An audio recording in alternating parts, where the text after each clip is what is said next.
怎么样？怎么样？今天晚上有肉吃了吧？自从上次您在小树林里冲撞了太子殿下，太子殿下就下令，咱们宫里的膳食不能沾一点荤腥。我不仅连你这个荤腥没有沾到，现在连嘴上的荤腥都没有。啊，不吃了，睡觉去。又睡？不睡觉干嘛？又没有肉吃。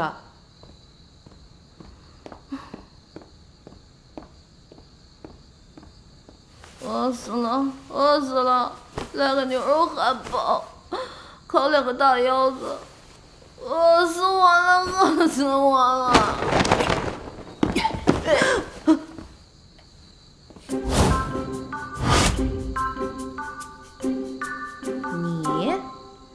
你到底谁家熊孩子？上次你可把我害惨了。见过娘娘，在下就是当朝大将军杨玉之子杨延，此次奉九王之命，特地来拜访娘娘。浮夸，浮夸是谁啊？哦，对了，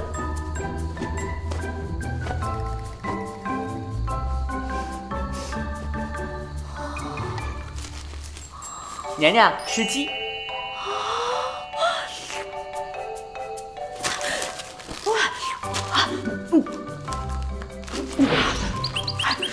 这得几年没吃肉啊！哎呀，你是怎么进来的？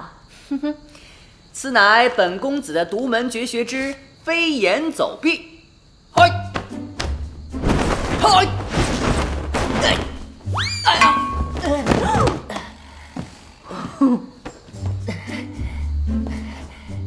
得知姐姐落难，特地给姐姐雪中送炭。叫谁姐姐呢？啊，叫谁姐姐呢？叫谁姐姐呢？叫谁姐姐呢？啊，我们才见过2面，在彼此不熟悉的情况下叫姐姐有点不合适吧？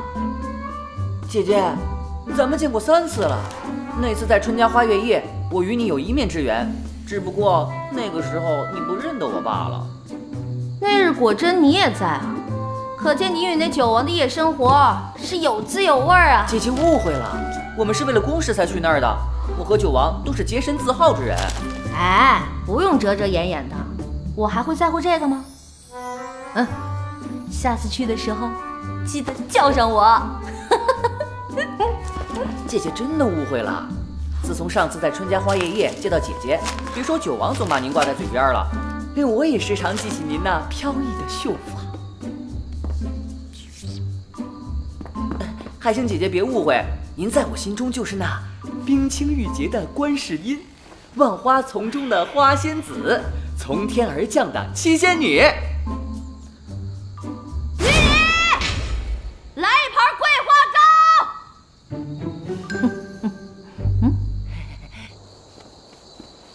娘娘，您不是说饿死也不吃桂花糕吗？又不是给我吃的。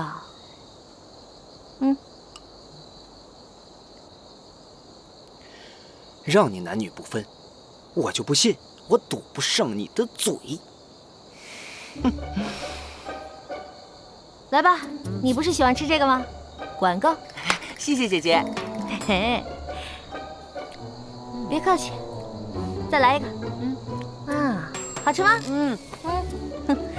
再来一块。哎，这块也不错嘛，很漂亮啊。哎，好嘞。哎，张嘴张嘴。哎，好。好吃吗？还要啊？来。娘娘，她会不会噎死啊？水，给我。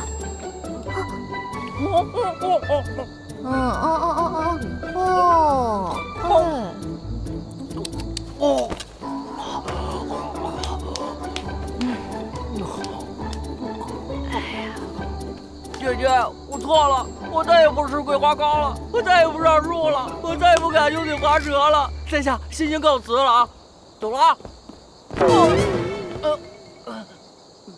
没事啊，没事，我走了啊，走了。哎呀！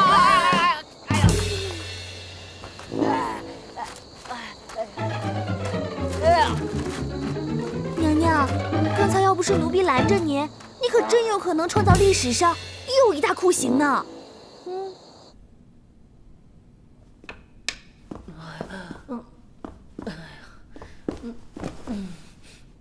如何？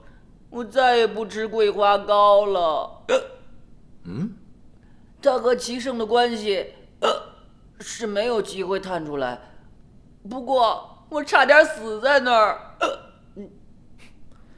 如此，本王便不再派你去探太子妃了。别，九哥，我是闹着玩的。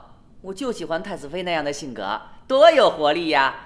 我觉得她像是迎来了自己的第二春。一点儿也不像别人口中所说的不受宠的怨妇啊。这样说来，太子妃是找回了一些儿时的影子。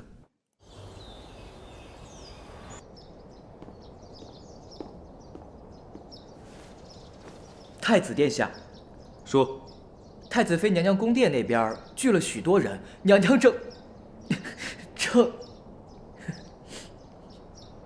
什么？奴才也不知道娘娘正在做什么，您要不要也去看看？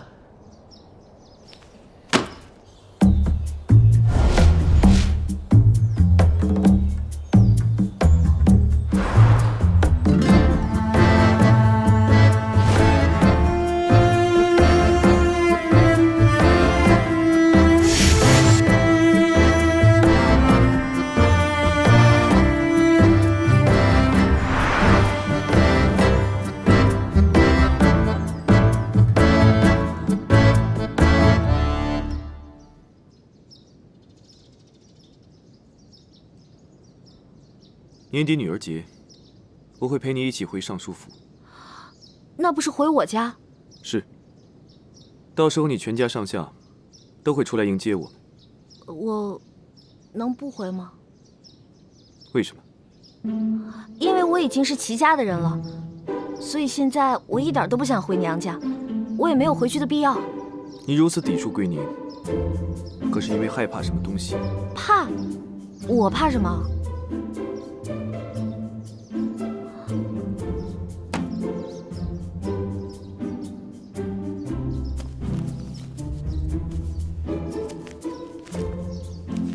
你可知道此人是谁？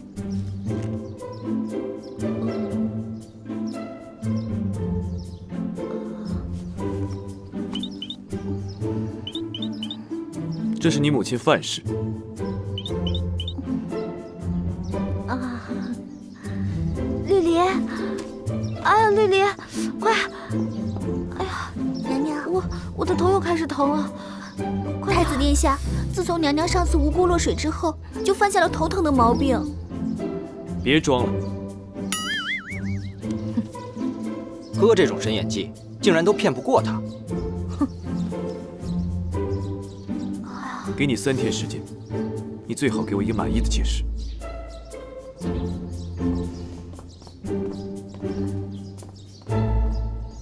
啊，行了。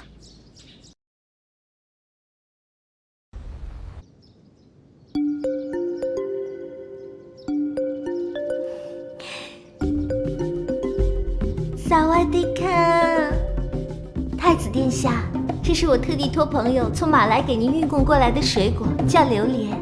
榴莲是水果之王，绝对配得上您的95之尊。这个水果虽然闻起来臭臭的，但吃起来特别像臭豆腐，越吃越香。废话少说，说你该说的。话说，在公元2015年，也就是从现在算起过了很久以后的某一年，有一个人，他的名字叫张鹏。此人参加了一个轰趴晚宴，这个晚宴里有一个大池子，一个貌美如花的女人扑通掉进了水里。你说他是救了还是没救？那必然是救了。猜的没错，他的确是跳下水去救人了。但是后来发生了什么事？太子殿下，你可猜得到？被救上来的女人视此人为救命恩人，重金感谢了此人。非也。那是怎样？此人被那落水的女人一脚踢晕，当他醒来的时候，他就到了这里。他的名字里就多了一个字，由以前的张鹏变成了张鹏鹏。你这是在胡编笑话，来寻我开心？我向毛主席保证，我说的都是真心话。如果你说的都是真的，那我倒要问你，你说的故事里，这个落水的，那个落水的，可是在影射那日在太液池里，我没有先救你。哎，我可没有含沙射影的意思啊！您和那僵尸是什么关系？我一点都不在乎。您是太子嘛，将来注定要3宫6院的。别扯远了。你这么说，就是不信我说的喽？不是不信，但也不可全信。只是对你所说的事情，我不能理解罢了。如果你说的都是真的，你在你说的那个地方，可曾婚嫁？哎，这个我可以对天发誓，我从来没有我从来没有嫁过人。如果我嫁过任何一个男人，我天打雷劈！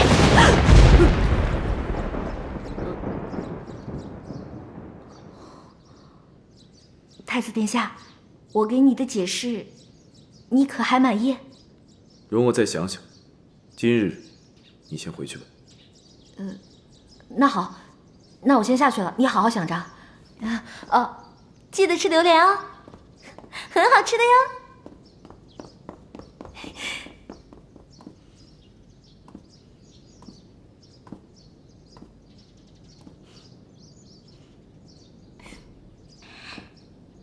太子，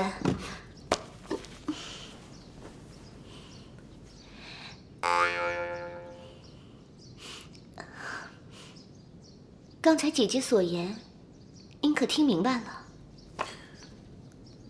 有一些明白，却又不全明白。妾身以为，姐姐许是中了邪，不如太子殿下找个法师来宫中驱邪，兴许姐姐就能好了呢。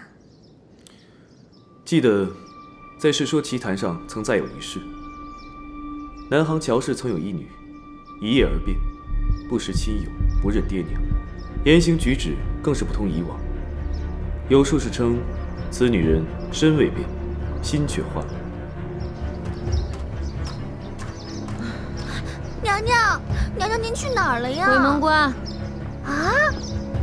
唉，真想不到，在你们这儿活着，脑袋时时刻刻都被拴在脖子上。这次算是糊弄过去了，也不知道以后自己的命还在不在自己手上。此事臣妾也有所耳闻，世人皆传此女有克夫之名，当时唯有晋国公不信鬼神，迎娶此女为妻。但是不久，晋国公突然暴毙身亡了。妾身虽然希望姐姐能好起来，但是更担心殿下的安危啊。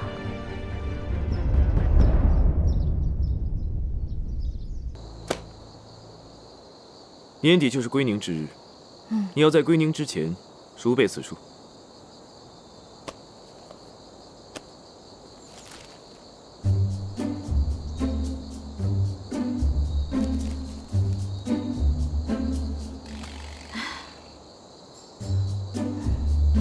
我认识他们，他们也不认识我呀。你母是一族范氏，可是书香门第。不好意思啊，实在是不记得了。你到底读没读过书？罢了罢了，我念你听着，记下便是。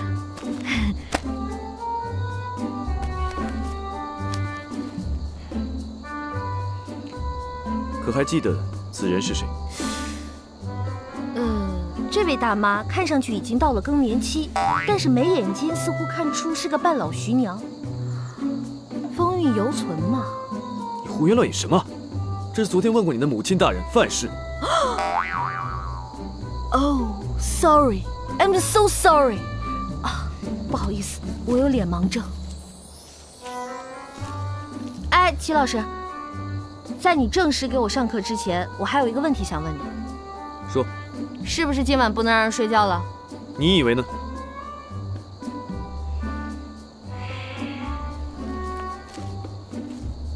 你知道他是谁吗？他父亲。这是你表哥。表哥，这简直就是老腊肉嘛！老腊肉啊！你又胡言乱语些什么？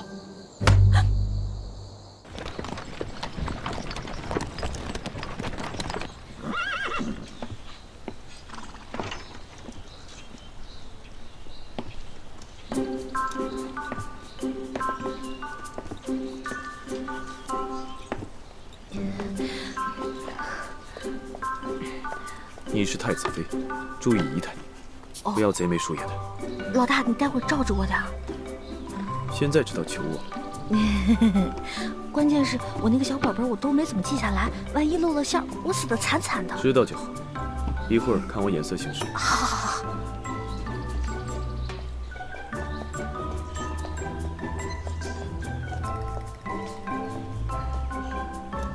恭迎太子殿下，恭迎娘娘。他怎么也在这儿？江氏那小蹄子虽然是个王妃，但是在咱们家里依旧是个破落亲戚。您是咱们家的嫡生大娘娘，身份岂是他表了几表的表人可比的？夫人好。母亲。娘娘。进屋说话。好。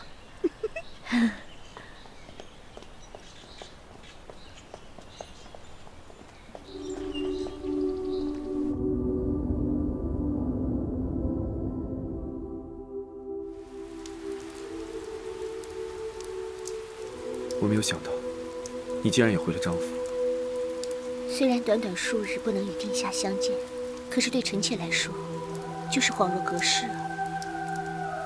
我来见你，也是为了告诉你，在张府这2日，万万要谨慎，除非有要紧之事，不然就别再与我相见了。太子，这一整日您都对姐姐百般照顾，你们2人几乎形影不离。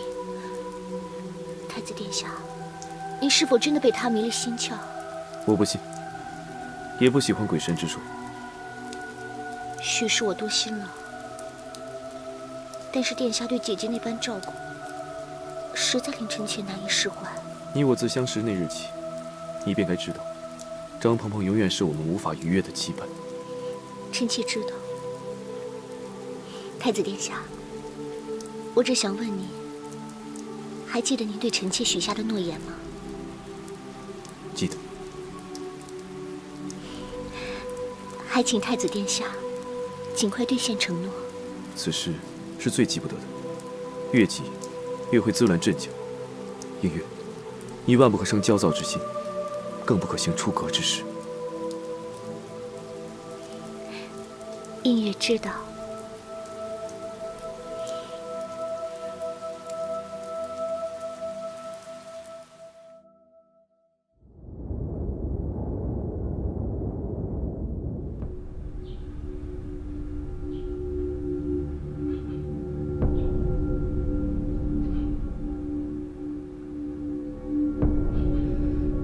映月，今儿叫你来这儿，不光是祭拜祖宗亡灵，我也有话要当着列祖列宗的面儿问问你。你父母过世的早，你从小就在我们张府长大，你说全府上下的人有没有把你当做一个小姐一样看待？映月自知姨母和张家待映月恩重如山。好，既然你叫我一声姨母，那我就不能对不起你早逝的母亲，我不能眼睁睁看着你自寻死路，你说是不是这个理儿？快，母亲大人，娘娘来的正好，帮我说的话做个见证，省得以后别人以为我的心偏了倚了。这么对待一个小姑娘，太不人道了。不行，我不能袖手旁观啊！我是一纯爷们儿。母亲大人，江妹妹不管犯了什么错，也不能这样责罚她呀。我这责罚算轻的了。映月，那日在太液池娘娘落水一事，你是要负全责的。我不管你是有心还是无意，她既为你的姐姐，你就应该时刻敬重和保全她才是。那日我也没怎么着，再说我自己也不是很在意。母亲，您就不要这样虐待江妹妹了。哎呦，江妹妹！太子殿下驾到！太子吉祥。岳母大人，江氏乃赵王的妃子，您这般责罚，恐有不妥吧？太子殿下自己也说了，这映月是赵王的王妃，您插手来管此事，恐怕也有些不太妥吧？我自幼便与映月相识，一直把她当作妹妹看待，恐怕这不能算是插手吧。本是一起长大的孩子，以兄妹相称自然是好事，可毕竟男女授受不亲，况且殿下和映月又都各自婚娶，我是怕这越是亲近的兄妹之情，越会让殿下您遭受非议啊。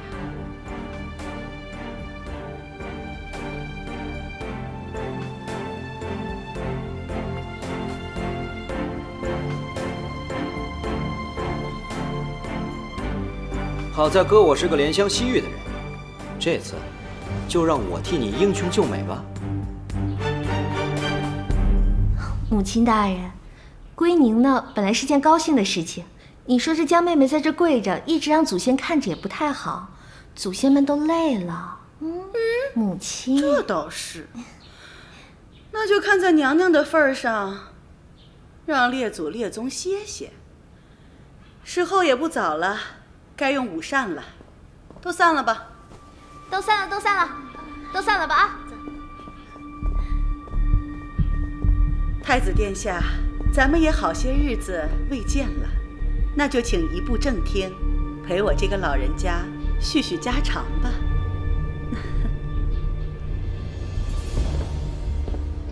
宝贝儿，你说母亲大人把太子留下来是因为什么事儿？刚才人多嘴杂，现在前后都没人了，就该干什么干什么了呗。说清楚点。娘娘，我听人说，20年前张家太祖还没有去世的时候，那时候张家的叔伯兄弟们都还没有分家，咱们夫人呀，作为长子媳妇，主管家里的一切大小事务。有一个叔伯纳了一个上门女婿，谁知道这个女婿却背地里和侍女私通，被咱们夫人发现了，就按家规处死了。死了？可不是嘛。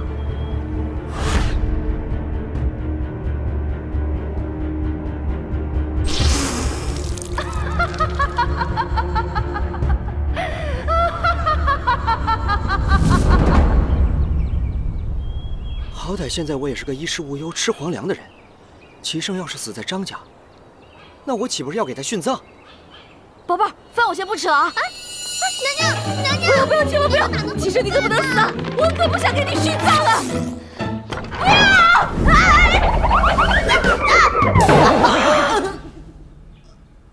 棒棒，不要！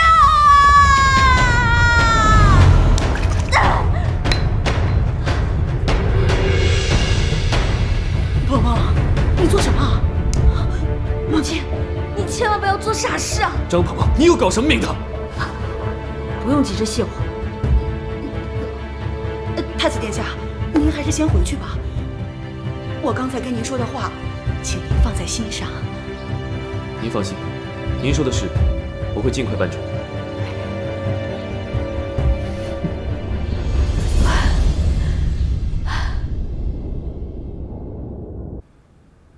鹏儿，你做什么呀？您千万不能做傻事啊！杀了他，不就是害人害己吗？你说的，娘听不懂。您不是要毒死齐胜吗？嘘，这话可不能乱说呀！这要是人听见了，可有杀头的。谁告诉你的？也不是绿丽说的，就是有人曾经听说您私自做主杀了一个张家的上门女婿，我以为您又有哎呀，又是此事啊！那人是自己在饭馆里吃了猪肚，恰巧那天府里有人送来了白茄烧莲子，我派人给他送了过去，他自己不知道，两样食物相克，吃了就暴毙身亡了。既然您亲自辟谣了，那我信你。太子之所以不敢胡作妄为，就是因为对咱们张家的势力啊有所忌惮。我只想安心过日子，锦衣玉食的。齐胜啊，他最好别来烦我，也别来搞我，最好是老死不相往来。啊，他爱喜欢谁喜欢谁，我不在乎，我也管不着。傻孩子，你进宫之前娘就告诫过你，在宫里就算你不去犯别人，别人一定会来犯你，所以你一定要有保命的筹码。保命的筹码就是皇嗣啊！哎，老子只想在这儿混吃混喝，难道还要让我跟他共度春宵？哎，不行，我怎么能把自己的青春也搭上了？我和齐胜，还是坐起来吧。太子，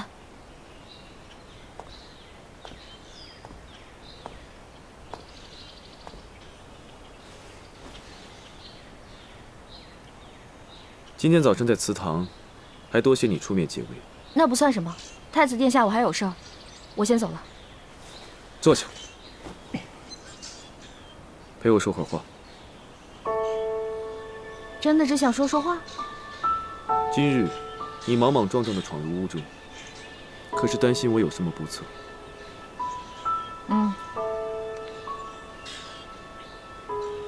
你果真是和从前大不相同。今日之事，你倒比从前通情达理、善解人意了许多。如今，你是越来越吸引我的注意了。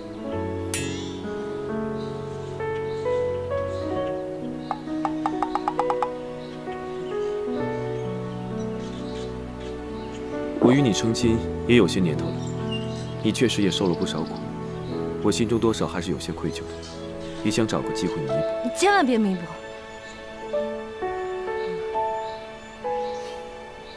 爸，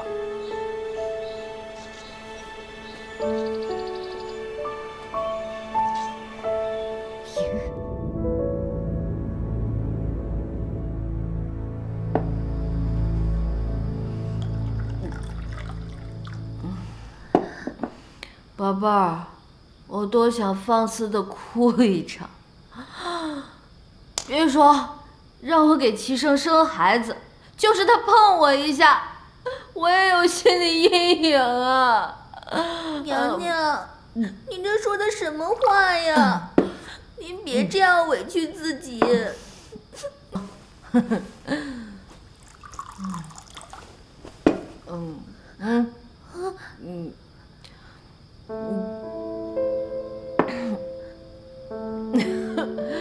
娘娘，您别这样为难自己。娘娘，您这是怎么了呀？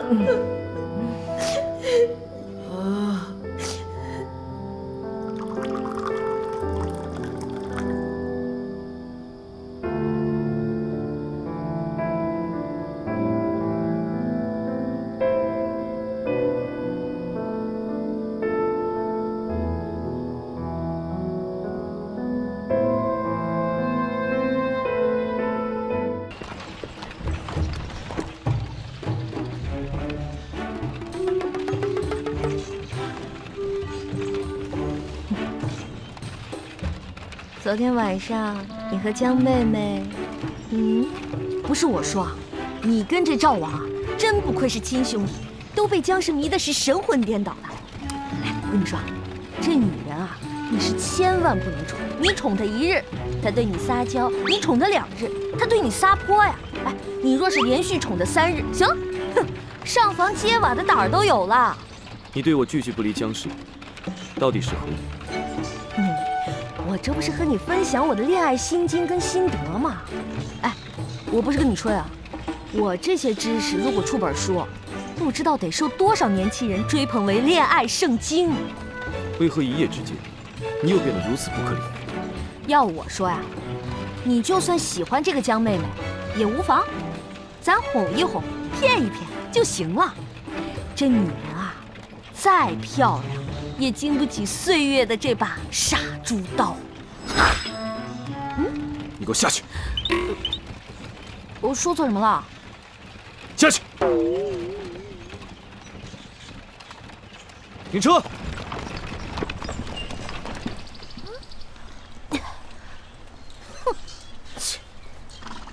什么嘛！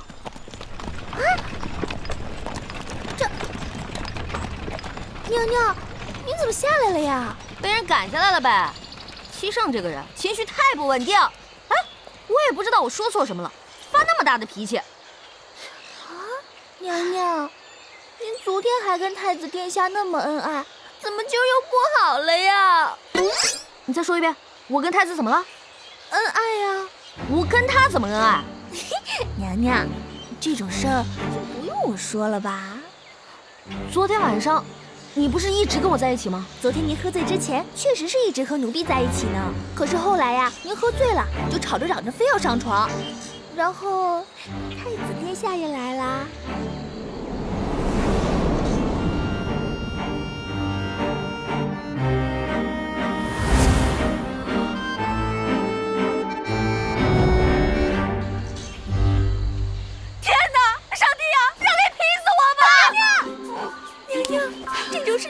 说出来呀，会被人觉得轻浮的。绿林，你什么意思啊你？你今天早上对我羞羞答答，你什么意思？娘娘，男女之事放到台面上说，总归是难为情的嘛。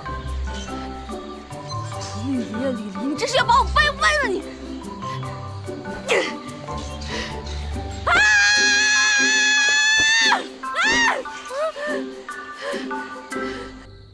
娘娘。皇上要在皇宫里举行蹴鞠大赛，时间定在3天以后，要求皇宫上下所有的王爷及其女眷一同参加。蹴鞠？那不就踢球吗？是啊。你们这儿男女一块儿踢啊？是啊。我跟一帮老娘们踢什么劲儿啊？推了。哎，你就跟送请柬的人说一声，说我身体不舒服，不踢了啊。可是娘娘，请柬上说了。各宫女眷无论身份高低，均不得以身体欠安为借口缺席比赛。娘娘，您去哪儿啊？请假。不准！哎，干嘛去啊？哎，喂，哎，放开我！哎，放开我！哎，你以为你是韩剧男主角是不是？一副冰山脸，拉着女主角说走就走，屁话都不说。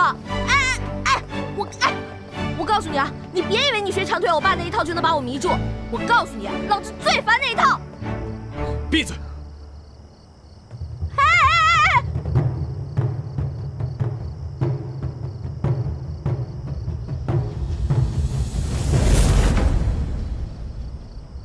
这是我最珍爱的一个球，先祖曾经踢过，你就用它来练习吧。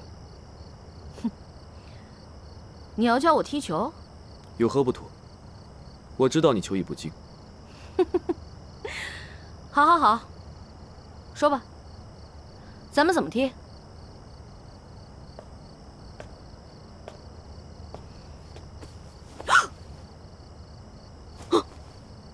你要干嘛？整日里净想一些污秽之事，穿着裙子如何踢球？我也觉得这个东西挺麻烦的。来吧，咱们踢吧。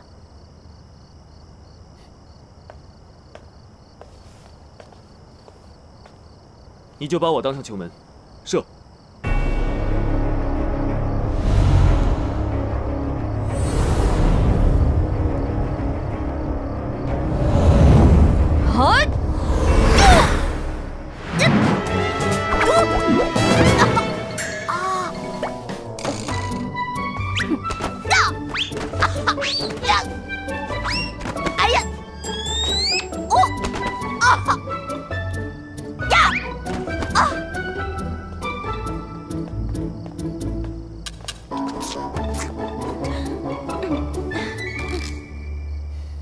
今天的成果还是不错的，你总算踢倒了球。像我这种天资愚笨的人，还请您多多关照。所以，对你这种天资愚笨的人来讲，更需要加大力度训练。哎呀，妈呀！不行了，不行了，不行了！哎，齐少，你大爷的，你要干什么？齐少，这是要闹哪一出啊？娘娘，娘娘，你这是怎么了呀？娘娘，不想活了！啊！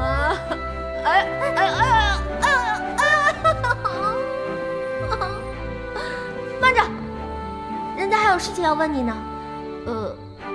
人家都这副德行了，人家能请病假吗？明天接着练。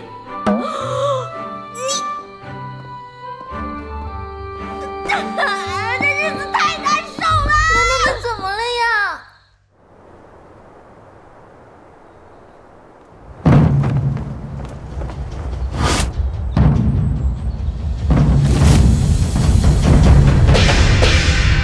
蹴鞠大赛现在开始。天多么蓝，地多么绿，激动的我们怀着激动的心情，又迎来了1年1度的皇宫蹴鞠大赛。现在我们有请白队和绿队正式登场。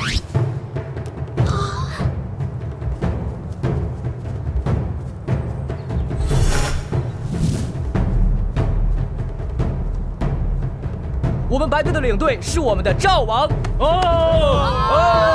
我们绿队的领队是我们的杨岩，我们白队的守门员是我们的黄飞，我们绿队的守门员是我们的李飞，我们白队的后卫是我们的赵王飞，我们绿队的后卫是我们的九王，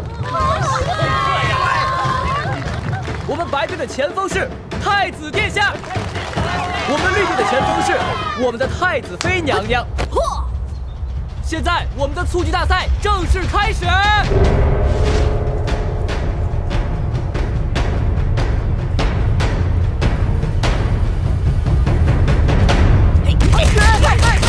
裁判还没出去呢！别踢了，我不踢球！哎呦，我的屁股！救命啊！救命啊！裁判被袭击了！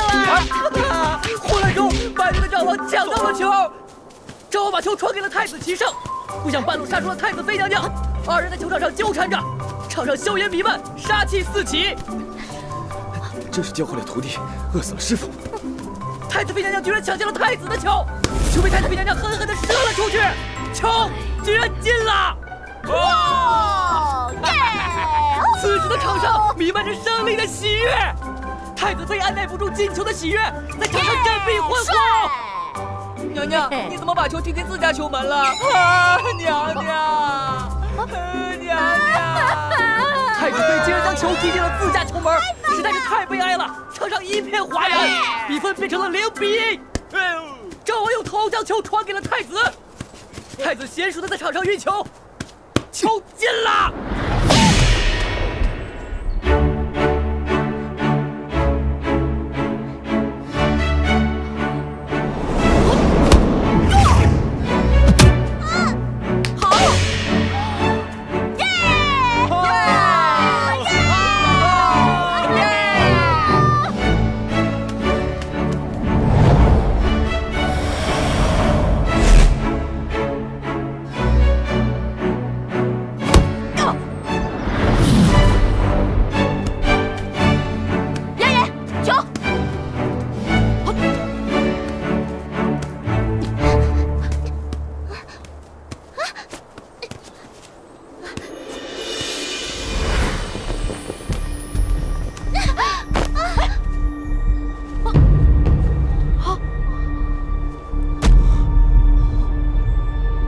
太子妃娘娘把赵王妃衣服扒掉了，我的天哪！将士的清白呀！不是我，不是我。姐姐，你为何把我衣服？他自己掉的，跟我没关系。我帮你穿上吧，啊。哎。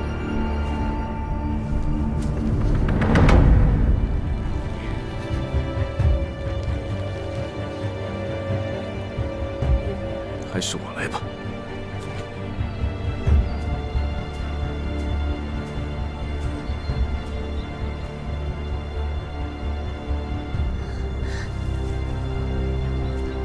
别担心，没事了。姐姐，妹妹不过是抢了球，你竟让妹妹这样出丑。是衣服自己掉的，跟我没关系。你给我闭嘴！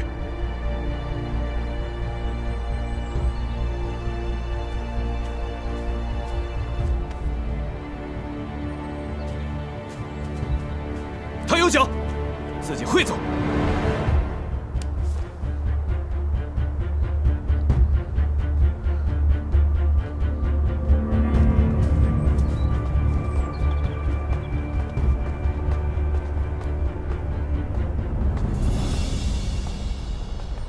娘娘，不用太在意别人的眼光，清者自清。九王，刚才谢谢你帮我解围，这样的局面如果不是你站出来，恐怕我更下不来台。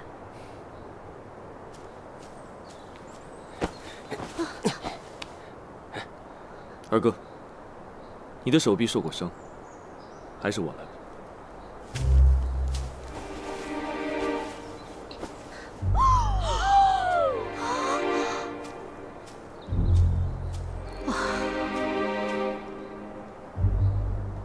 齐少啊，齐少，你还可以更蠢一点吗？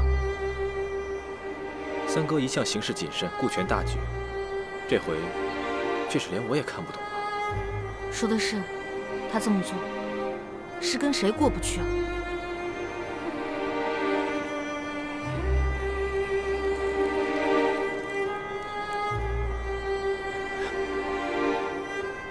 这个赵王妃也真是的，怎么那么多人？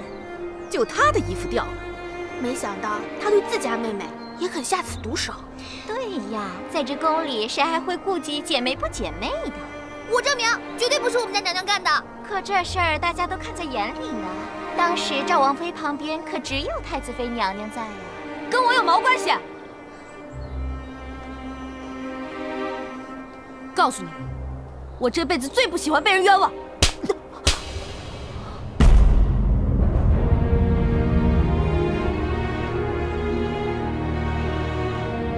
干什么？皇祖母，今日赵王妃衣不附体，当众出丑，定是她有意为之。住口！口说无凭，信口雌黄。皇祖，不要再说了。赵王妃的事还有赵王呢，你就少操点心吧。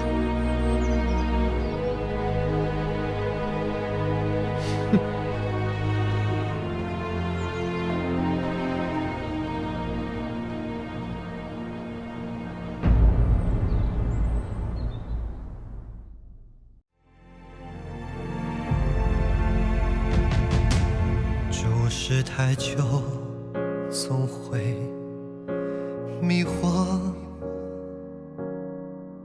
看不到，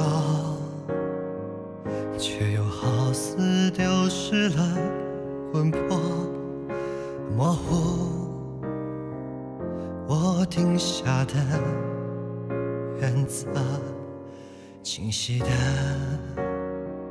是你轮廓。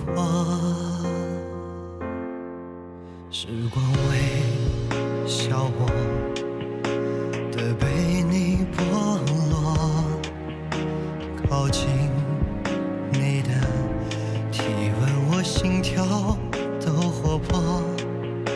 待到你睡熟，依然在忐忑。如果你梦里面从没有我。